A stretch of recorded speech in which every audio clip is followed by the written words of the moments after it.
ಹಣತೆ ಹಚ್ಚುತ್ತೇನೆ ನಾನು, ಈ ಕತ್ತಲೆಯನ್ನು ದಾಟುತ್ತೇನೆಂಬ ಭ್ರಮೆಯಿಂದಲ್ಲ. ಇರುವಷ್ಟು ಹೊತ್ತು ನನ್ನ ಮುಖ ನೀವು, ನಿಮ್ಮ ಮುಖ ನಾನು ನೋಡಬಹುದೆಂಬ ಒಂದೇ ಒಂದು ಆಸೆಯಿಂದ. ಹಣತೆ ಆರಿದ ಮೇಲೆ ನಾನು ಯಾರೋ ಮತ್ತೆ ನೀವು ಯಾರೋ.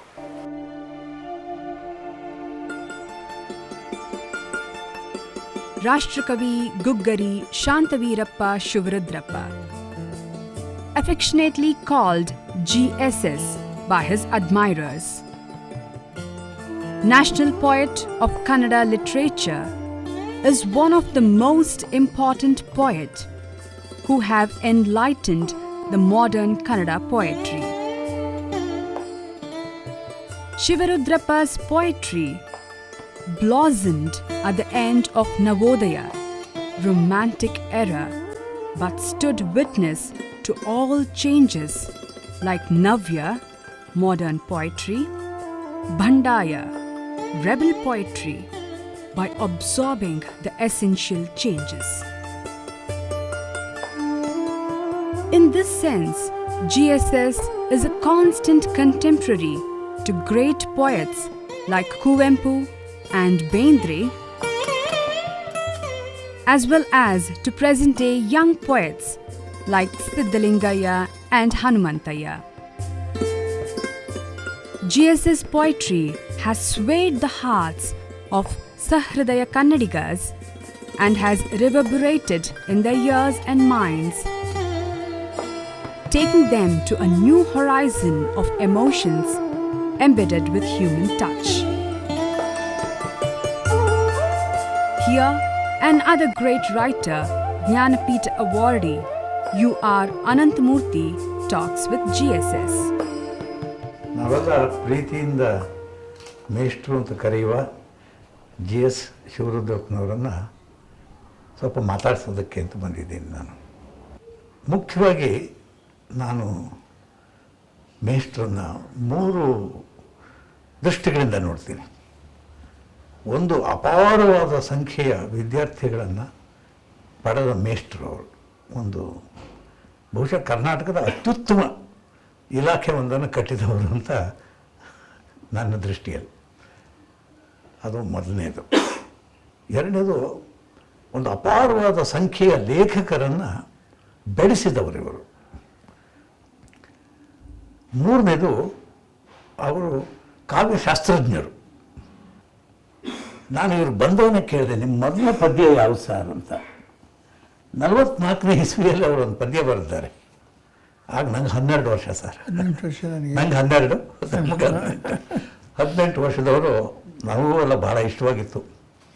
ಕಡಲಿನ ಕತ್ತಲ ಗವಿಯಲ್ಲಿ ಅಡಿಗೆಯವೆಷ್ಟೋ ರತ್ನಗಳು, ಘೋರಾರಣ್ಯದ ತರುಗಳಲ್ಲಿ ಅರಳಿಯವೆಷ್ಟೋ ಕುಸುಮಗಳು. ಆ ಪದ್ಯ ಜೊತೆಗೆ ಕೆಲವು ನೆನಪುಗಳಿವೆ. ರಾಜರತ್ನಂ ನೆನಪು, ಮಾಸ್ತಿಯವರ ನೆನಪು. ಆ ಪದ್ಯದ ಕಾರಣದಿಂದ ನನಗೆ ರಾಜರತ್ನಂ ಮತ್ತು ಮಾಸ್ತಿ ಇಬ್ಬರು ಭಾಳ ಹತ್ತಿರವಾದರು. ಆಮೇಲೆ ಮಾಸ್ತಿಯವರು ಈ ಪದ್ಯನ ಪ್ರಕಟ ಮಾಡೋದ್ರಿಂದ ಕೆಲವು ಕೂಟಗಳಲ್ಲಿ, ಸ್ನೇಹಿತರ ಕೂಟಗಳಲ್ಲಿ ಇರುವಾಗ ಶಿವರುದ್ರಪ್ಪನ ಪದ್ಯನ ನಾನು ಮೊದಲು ಪ್ರಕಟ ಮಾಡಿದ್ದು ನಾನೇನೆ ಅಂತ ಬಹಳ ಪ್ರೀತಿಯಿಂದ ಹೆಗಲ ಮೇಲೆ ಕೈ ಹಾಕಿ,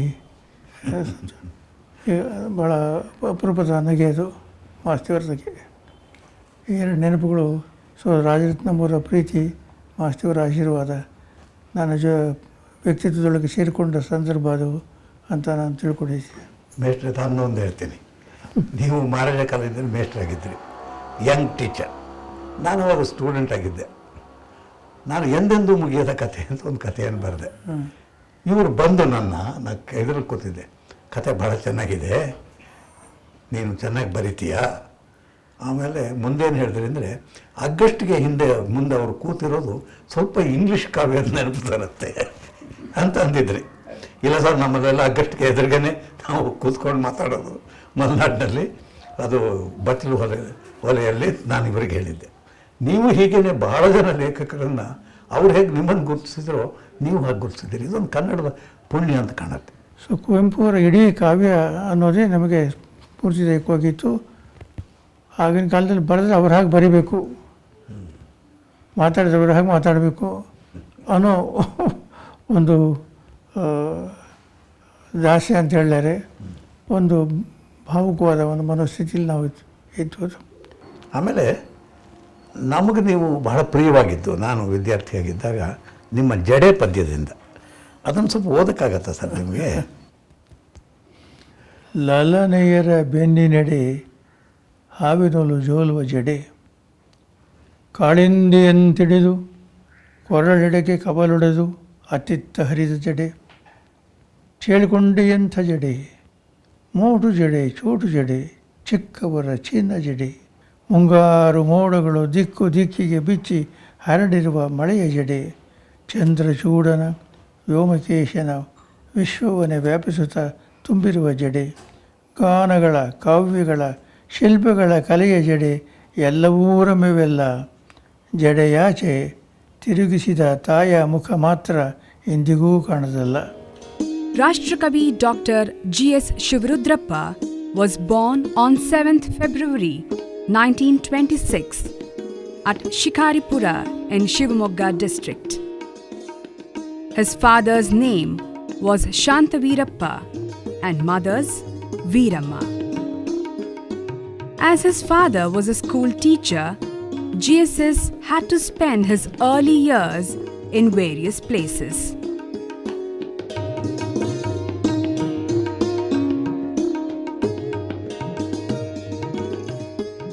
He had his primary education at Honnali and Kotehadu at present Davangere district and secondary education at Gubbi, Tumkur district.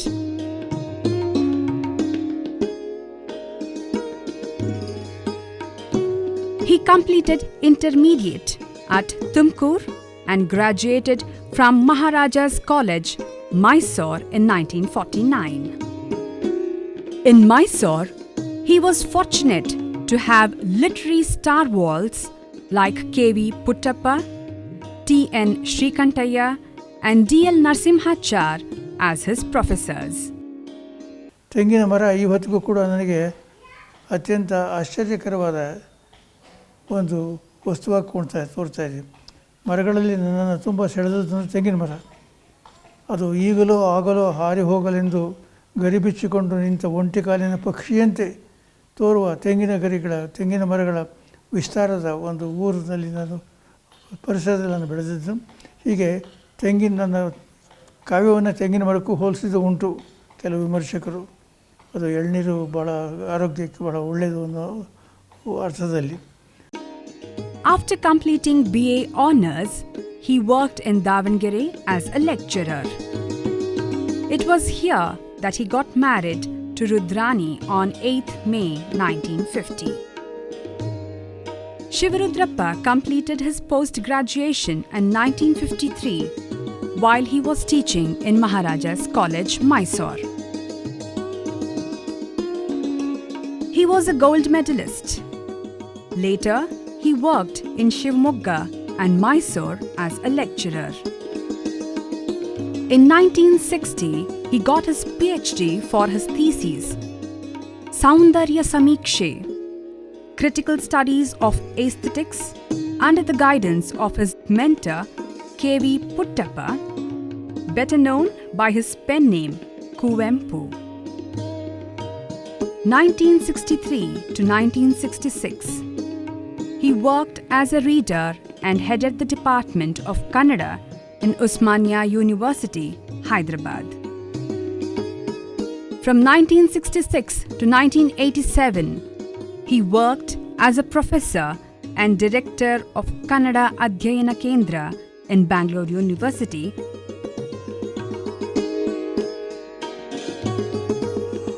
ಅದರಲ್ಲೂ ಮುಖ್ಯವಾಗಿ ನನಗೆ ಭಾಳ ಪ್ರಿಯವಾದ ಒಂದು ಮಾತು ಅಲ್ಲಮಪ್ರಭುಗಳ ಮಾತು ಅಂತ ಹೇಳಿದ್ರೆ, ಹಿಂದಣ ಹೆಜ್ಜೆಯ ನೋಡಿ ಕಂಡಲ್ಲದೆ ನಿಂದ ಹೆಜ್ಜೆಯನ್ನು ಅರಿಯಬಾರದು. ಇದು ಅಲ್ಲಮಪ್ರಭುವಿನ ಮಾತು. ಹಿಂದಣ ಹೆಜ್ಜೆಯ ನೋಡಿ ಕಂಡಲ್ಲದೆ ನಿಂದ ಹೆಜ್ಜೆಯ ಅರಿಯಬಾರದು. ನಮ್ಮ ಹಿಂದೆ ಅನೇಕರು ನಡೆದ ಹೋದ ಹೆಜ್ಜೆಗಳಿವೆ.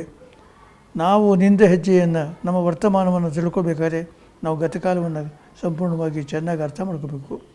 ಯಾರಿಗೆ ಗತಕಾಲದ ಪರಿಚಯ ಇಲ್ವೋ, ಪರಂಪರೆಯ ಪರಿಚಯ ಇಲ್ವೋ, ಅವರು ವರ್ತಮಾನವನ್ನು ಸರಿಯಾಗಿ ಬದುಕೋಕ್ಕೆ ಸಾಧ್ಯವೇ ಇಲ್ಲ.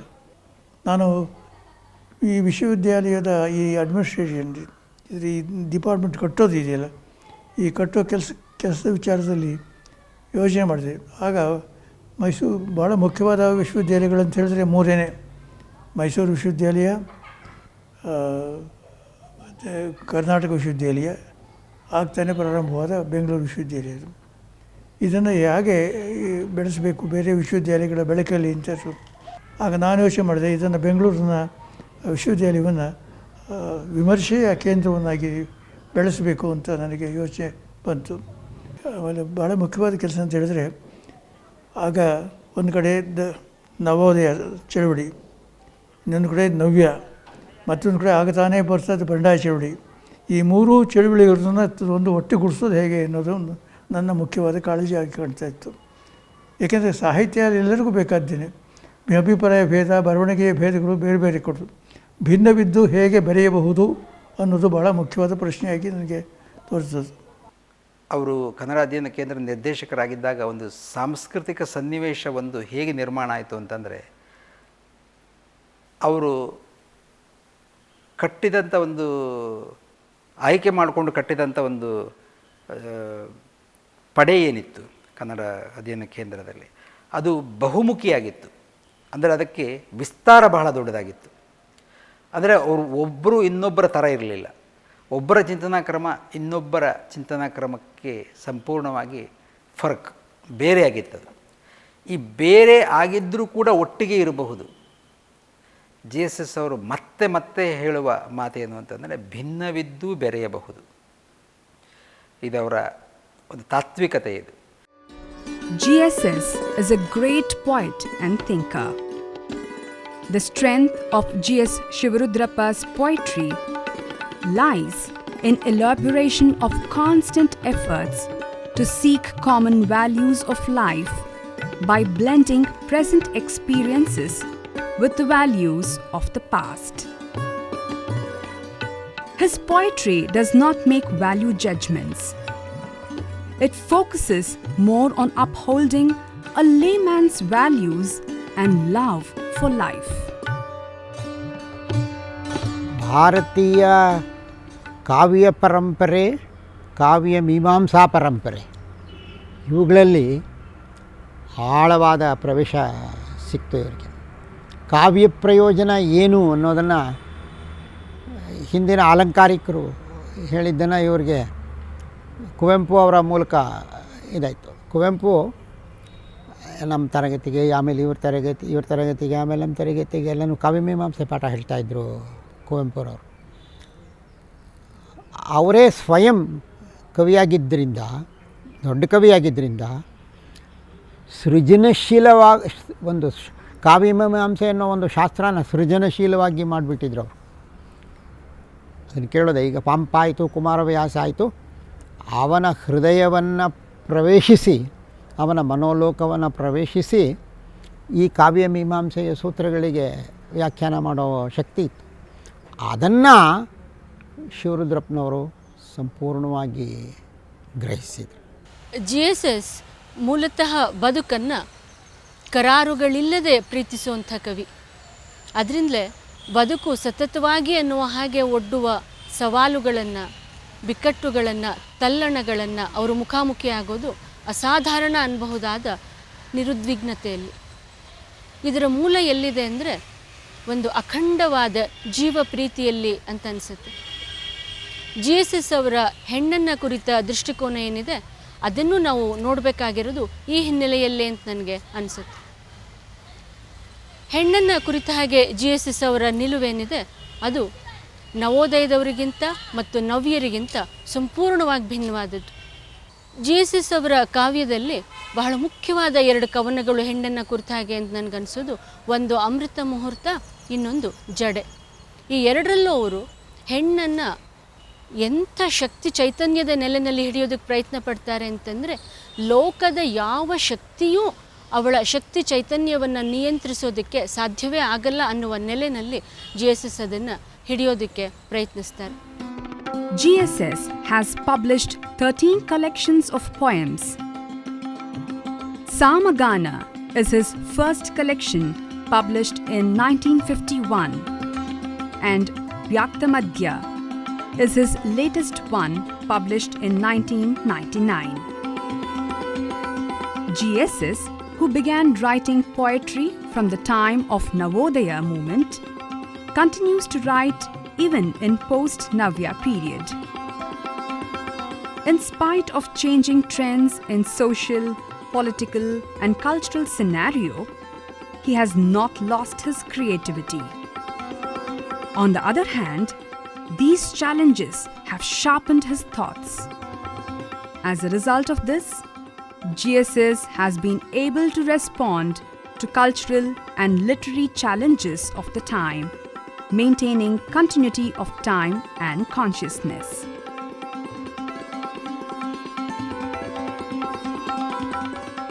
Writing poems has not been just a hobby for GSS.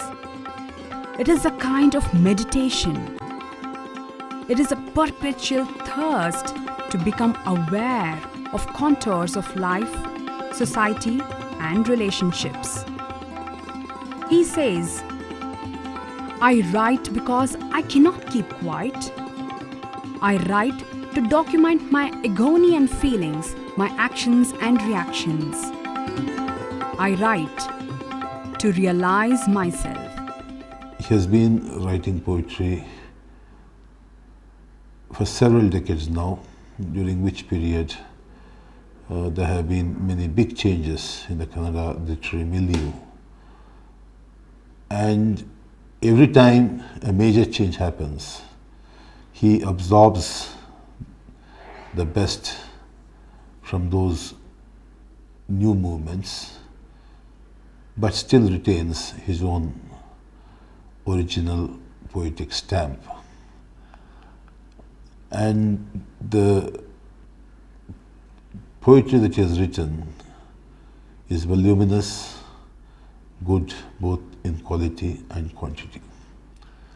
Apart from being a poet, he is a great authority on poetics and aesthetics. And for the first time, he was able to produce his own hypothesis on the tradition of Kannada poetics with full knowledge of Sanskrit and European poetics. Dr. JSS's contribution to the academics is quite significant from another point of view also. Let us have a look at the textbooks he has edited, published and produced when he was the head of the Kannada department or the director of Prasaranga. These textbooks were distinct in a sense. He was able to bring in variety from Kannada literature, maybe from poetry, prose, and also many rationalist discourses. In fact, I still remember an anthology of Vichara Sahitya, rationalist literature, which has shaped the consciousness of many generations in Karnataka. I believe it's very significant. And also, added to this, Dr. J. Shivarudrappa was a great friend and is a great friend of many progressive movements in Karnataka.